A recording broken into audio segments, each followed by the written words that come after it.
ఏమండి, పోలీసు వారి పహారాలో ఒక రాత్రి ఒక పగలు 24 మంది కమిటీ సభ్యులు 7 సీసీ కెమెరాలు మరియు గ్రామ పెద్దల సహకారంతో అలంకారం చేశారండి మా అమ్మవారిని.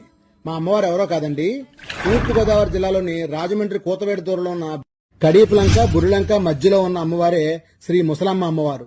మా అమ్మవారిని శ్రావణ శుక్రవారం వరలక్ష్మి పూజల సందర్భంగా సుమారుగా 22 లక్షల రూపాయలతో, అంటే కొత్త పాత నోట్లతో అమ్మవారిని అలంకరించారండి. అంతేకాదండి, మా అమ్మవారి కోసం ₹1 నోట్ల కట్టలు, ₹2 నోట్ల కట్టలు దొరకపోతే వాటిని ఒక బండిల్కి 1 వంతు వాల్యూకి 3 వంతుల వాల్యూ ఖరీదు ఇచ్చి మరీ అమ్మవారిని అలంకరించారండి.